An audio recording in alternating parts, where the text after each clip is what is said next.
Good morning, everyone. Everybody hear me? Yeah, Cole, got you. Okay, excellent. Thanks, guys, for joining us this morning. Thanks to George Bailey, Chair of Selectors, to discuss the Australian World Cup squad that was issued and announced last night. If you've got a question for George, please raise your hand and we'll get underway once you guys want to get started. So if anyone wants to open us up, we'll go with you, Nasha. Thanks, Cole. Hey, George.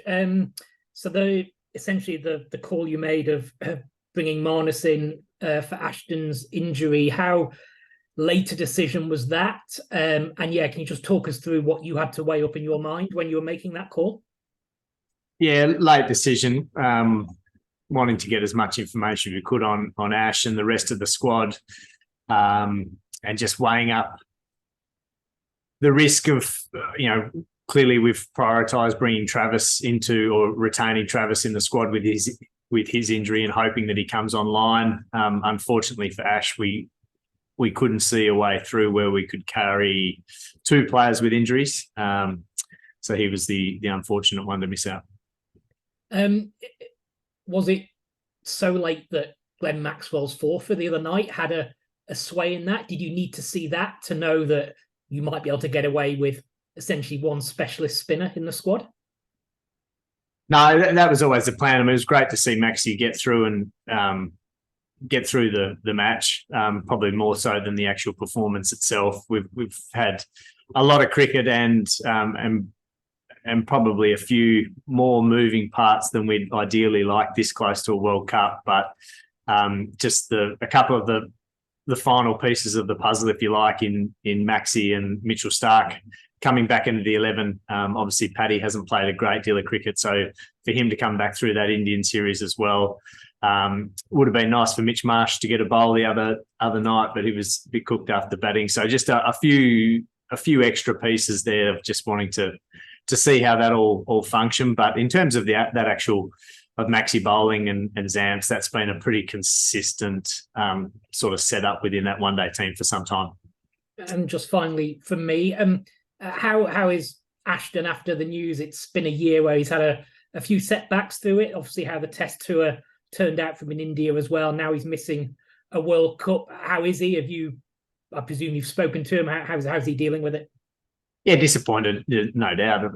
It's a World Cup. And it's a big tournament to be a part of. I know he's been frustrated throughout the last 12 months with the timing and the unfortunate timing of the injuries that he's had, and this is another one. As we sort of said in the release, hopefully he can sort of put together a really good rehab now over a number of weeks, and if there is an opportunity, through unfortunately someone else getting injured later in the piece, there's a chance that he could re-emerge there. But otherwise, I think for long term, it's about Ash just getting on top of these little niggles that keep sort of curtailing his opportunities. There's still plenty more cricket coming up, and if he can get on top of those, then I'm sure he'll play a big part in the future. Thanks, George. We'll go to Dan Breddick, who is unable to put his hand up. Dan? Yes, apologies for that. Seems to be missing from the menu somehow.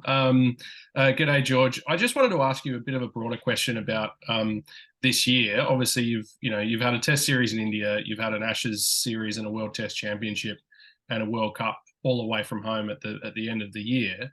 How much has it been about kind of trying to get the team to the start line in terms of the start of the World Cup and managing that whole of the year, as opposed to, I suppose, winning those games in those couple of series you've just had? Yeah, a little bit. I think that's been a little bit of a challenge through some of the one-day series we've had, probably over the last couple of years. The timing of them has meant that quite often they've come at the back of big Test series. So we haven't, one way of looking at it is we haven't really had a chance to put together what you might consider our first choice 11 too often. The great benefit of that is it's also provided some opportunities for some players who have forced their way into what is our first choice 11, or what will become the start of this tournament. So that's been great. We had the opportunity to look at some players in different roles and see how that matches up. So I think whilst not sort of having the continuity of team that that you may say would be desirable, we've also been able to broaden the depth of the squad. And if you look ahead, the length of this tournament, how many games there are, and just the challenge of tournament style play, we're going to need the depth. We're going to need the entire squad, and we're going to need them to come in and play really important roles when they do, and maybe slightly different roles to what they would normally be accustomed to, but hopefully they have been exposed to that at different stages over the last 12 months.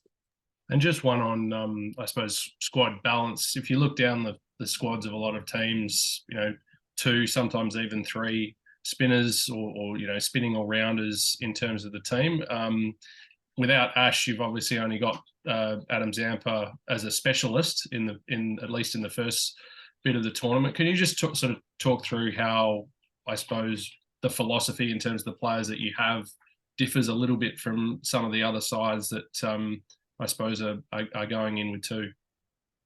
Yeah, well, I think the starting point of that is I'm not sure. I think it's unfair on Maxi to say that he's not a specialist spinner. I think his white ball T20 and one-day spinning record is pretty handy, and I think you could very much consider him a frontline option. So we certainly consider it that we've got 2 frontline spinners within our first choice 11. I think more broadly across the squad, when you are limited to 15, there are compromises that you have to give or take or weigh up a way that you might want to take a risk or which way you want to lean. So that was all the considerations that we had to take. So it does feel like out of that 15, and obviously with we wanted to make sure that we had the option of having Travis later in the tournament as well. So effectively it's 14 for a period of time. So it was about trying to balance up of the immediate needs. We certainly think that Zamps and Maxi can do a really good job for us as the frontline spinners. And we've still got plenty of options there for quicks, and then the backup all-rounders as well, depending what structure we go. And just lastly, one on Marnus. How pleasing, I suppose, was it as a selector to, I suppose, present him with a bit of a challenge in terms of some of the improvements you wanted to see him make in terms of the way that he batted in particular in 50 over cricket, and see the response that you got? Yeah, it's never the reason you make the decision to get to get a response or to prove anything. But I've loved the way he's grabbed the opportunity as he's come back into the team through South Africa and through this series in India. I've loved the intent and the way he's gone about, particularly starting his innings, and his ability to sort of maintain the momentum of the starts that the top order have been getting. So that's really important. I thought the way he spoke about his omission earlier was spot on, and wholeheartedly agree. I don't think we've ever doubted that he doesn't have the ability to play a really important role through that middle order. We just hadn't seen it, but since he's come back in, he's been fantastic. Provided some really good impetus in the field as well. So it's been really pleasing. Thank you. My hand is down. Thank you, Dan. Nick Savage. Thanks so much, Cole. G'day, George. I guess with these 2 warm-up matches against the Netherlands and Pakistan, do you intend to field the sort of first choice 11 for those games? Will there be a bit more resting and chopping and changing of players before the first official match against India? It'll be a bit of an all hands on deck one, I think, particularly early coming off this Indian series. There's and the amount of cricket, there's a few sore bodies, and there's a lot of cricket to be played. So it'll be very much around just working through the group and seeing who's actually available for tomorrow's game, and then hopefully with a few lighter days we can start to build up again as we get closer to the start of the tournament. So I think the capacity for these warm-up games is to be able to play 15. Only 11 can bat, but roll through your 15, and I imagine we'll be doing that and more. If you're an Australian in Kerala and you'd like a game of cricket, feel free to wander down tomorrow. And you touched on it a bit before, but will Mitch Marsh be able to bowl in these upcoming games and into the first match against India as well? Yeah, expectation, and that's been the plan the whole way through, is not to sort of spend those tickets too early. So he's been he has been doing a lot of bowling in the background and just hasn't been in games so far. So yeah, expectation is that through this tournament he'll be able to bowl. Perfect. Thanks so much, George. Cheers. Thanks, Dan Cherney. G'day, George. Apologies if I missed this in the first question. I dropped off. But with Travis Head, what is the exact plan with him from here?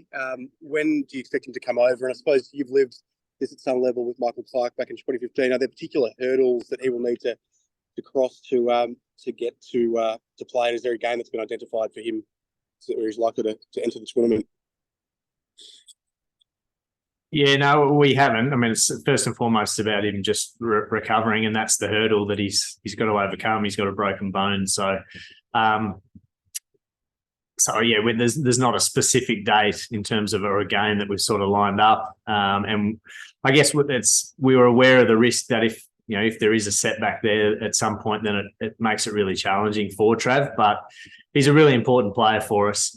He's certainly a player who's in our first choice 11, and hopefully when he does come online, whenever that is, and he's available, he can have a really important impact for us towards the back end of the tournament. And just in terms of the team balance, like I know you got a lot of options on the table, but does it feel like you're shifting more back towards playing three of the, I suppose, frontline quicks, or the big three in particular, as the starting point, as opposed to stacking the team with all the all-rounders? And was that has there been a change in philosophy at that level at all?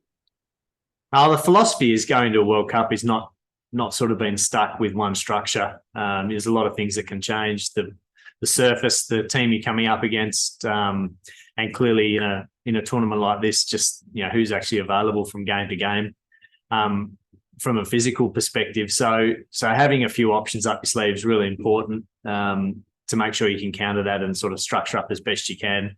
As I mentioned earlier, I don't think there's been that many opportunities over the past 12, 18 months where we've actually been able to roll out Starkey, Hoff and Paddy in any of these one-day games anyway. So it was nice to get a bit of a look at that the other night. But at different times, being able to look at playing two of the quicks and the all-rounders has been effective as well. Just want to very quick follow up on Trav. Sorry, Cole. Is there a latest point in which realistically you could bring him in? I mean, how late is too late in terms of his recovery? I don't think we've sort of put a time frame on it from that point of view. We will clearly be getting different sets of information. We'll be getting the information of how he's recovering, and as that, as the bone starts to heal and as he does start to ramp up, what he's actually capable of doing. But then also we'll be clearly able to sort of see how we're progressing in the tournament and how that's working out as well. So those two will, I'm hoping, marry up at some point, and that'll become clearer in the coming weeks. I think we've got one here from Nasser, and then we got Jack and Josh here on the floor in India. So Nasser? Yeah, thanks. Just one more on Glenn. I mean, he was always going to be a pivotal part of the tournament. Now it feels even more so as one of two spinners. The 50-over game's been a bit more of a challenge for him since his broken leg. Are you confident he can get through the workload of these 9 or 10 games in 6 weeks? Yeah, we are. I mean, I think Glenn's been so dynamic across his one-day career, not only his ability with the bat and the ball, but even just the positions he puts himself in the field. So there's been a high workload there. That there may be games here where, and this is not just for the tournament, but this may be Glenn for the rest of his career where he doesn't necessarily have to go to the hot spots, or he might have some games where we can try and find some quieter spots for him in the field. So that's something we'll sort of weigh up from game to game. But he's, from mapping up and sitting down with Glenn in England halfway through the Ashes this year while he was over playing there and mapping out what the build to this tournament was going to look like. He's done a power of work around trying to get some strength and functionality back into that leg. Fingers crossed that's all tracking pretty well. Again, it's a long tournament. There are a lot of games, and we'll wait and see. But it's at this stage, it's looking good. Thanks. We've got Josh and Jack here on the floor, guys. So we'll throw over to them. You can, if you're happy to stay on, feel free. Otherwise, Jack and Josh. George, just on that, have you thought much about what the plan is if you need, more than 20 spin overs, or if Glenn has to, rest from bowling for a particular match? Yeah, again, I think that's something you just weigh up as you get to each game. Surface conditions, the team you're coming up against. So, 20 overs as far as our one-day cricket goes is traditionally a lot. If we're bowling that, then that's I'll be pretty comfortable with that. Outside of that, I think there's things that can shift on you in the tournament. That's the nature of tournament play, and that's why we're well aware of the risk, I guess, of carrying someone like Travis. When Travis comes back in, there's another option for some part-time spin overs as well. So there is some cover there. If we get injuries through the tournament and we have to use the situation where we're shifting guys in and out, then we're able to do that. That's what on David Warner has been extremely consistent in this format for a long period of time. His importance to this team in this World Cup. You must have liked what you've seen over the last 2 series from him. It's really striking at the highest rate that he has since the last World Cup. Yeah, and I think that's he's played a lot of cricket and across a lot of formats.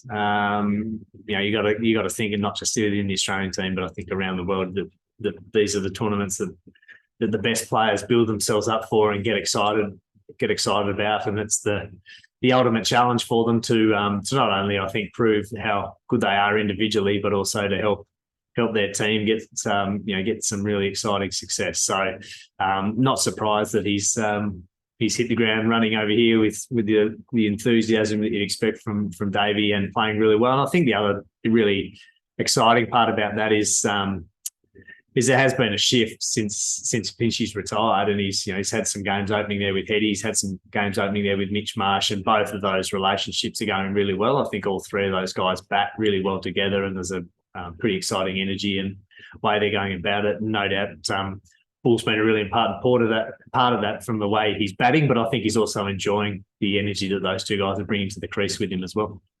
Just touch on one there. If when Head comes back in, Mitch and Dave are going so well at the top, is there a chance that Trav could bat 3 and not necessarily open? Oh, there could be. I'm not the batting order guy though, so that's you can hit the coach and the captain up with that one. No. All good, folks. Thanks very much for jumping on today. And thanks, and we'll catch up with you guys next time. Thank you. Thanks, everyone. Thanks, George. Thanks, Cole. Thank you. Cheers. Cheers, gang.